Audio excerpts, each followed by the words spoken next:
বাচ্চারা তোমরা সকলে ভালো আছো নিশ্চয়। আমি তোমাদের কেজি ওয়ানে বেবি মিস।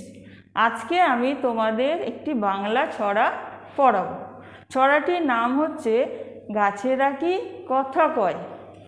এই দেখো, বাবুরাম ঠাকুরের বইটা তোমাদের সকলের আছে। এই বইয়ের 15 নম্বর পৃষ্ঠাটা তোমরা খোলো। এই দেখো, গাছেরা কি কথা কয়, এই ছড়াটি এই পৃষ্ঠাটায় আছে।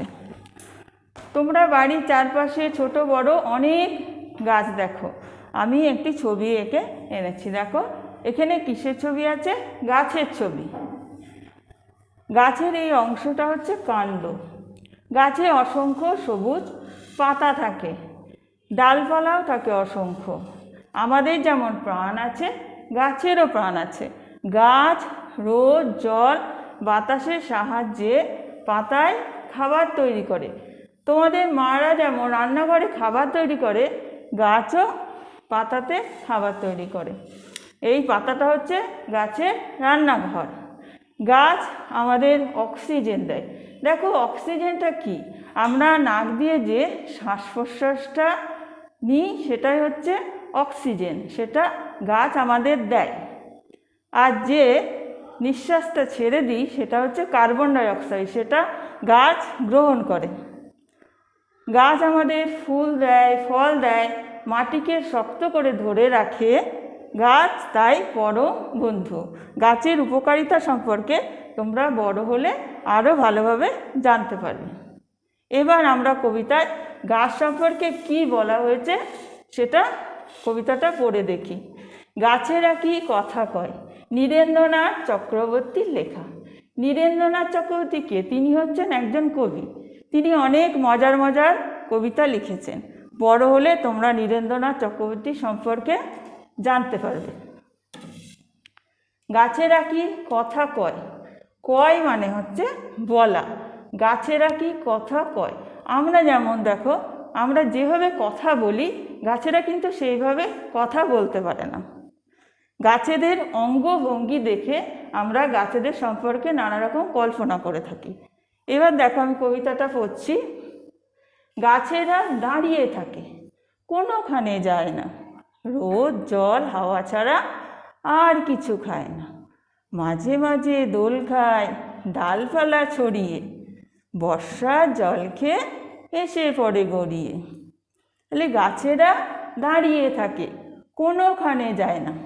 আমরা যেমন পায়ের সাহায্যে দাঁড়িয়ে থাকি, গাছেরা দেখো এই কাণ্ডটার সাহায্যে দাঁড়িয়ে থাকে। আমরা পায়ের সাহায্যে হাঁটা চলা করি, কিন্তু গাছ সেইভাবে হাঁটা চলা করতে পারে না। আমরা দেখি গাছেরা যেখানে জন্মায় সেখানেই বড় হয়, সেখানেই মারা যায়। আচ্ছা, এবার রোদ জল হাওয়া ছাড়া আর কিছু খায় না। আমরা কত রকমের খাবার খেয়ে থাকি, মাছ মাংস ডিম দুধ ফল মিষ্টি লজেন্স বিস্কুট, তাই তো? কত রকমের খাবার। কিন্তু গাছেরা রোদ জল হাওয়া ছাড়া আর কিছুই খায় না। মাঝে মাঝে দোল খায় ডালপালা ছড়িয়ে। যখন খুব জোরে হাওয়া হয় তখন গাছ ডালপালা নেড়ে ভীষণভাবে দুলতে থাকে। তখন গাছেদের দেখে মনে হয় তারা যেন দোল খাচ্ছে। বর্ষার জল খেয়ে হেসে পড়ে গড়িয়ে। বর্ষাকালে সারাদিনই প্রায় বৃষ্টি হয়, আমরা জানি।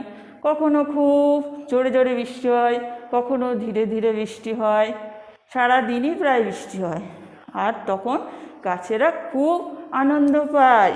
কেন বলো তো? সারাদিন ধরে তারা জল পাচ্ছে, তার ফলে গাছগুলোকে সতেজ সবুজ দেখায়। তখন তারা ডালপালাগুলো চারিদিকে ছড়িয়ে দেয়। আবার কখনো কখনো জলের ভারে কোনো কোনো গাছ মাটিতে লুটিয়ে পড়ে। তখন গাছেদের দেখে মনে হয় তারা যেন বর্ষার জল খেয়ে হেসে গড়িয়ে পড়ছে। তাহলে আরেকবার কবিতাটা আমি পড়ছি, শোনো।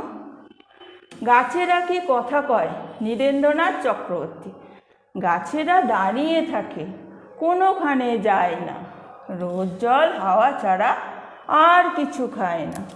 মাঝে মাঝে দোল খায় ডালপালা ছড়িয়ে, বর্ষার জল খেয়ে হেসে পড়ে গড়িয়ে। তাহলে এই কবিতাটা তোমরা বুঝতে পেরেছো তো? তোমরা সবাই এই কবিতাটা খুব ভালো করে মুখস্থ করবে। ভালো থাকবে, সুস্থ থাকবে।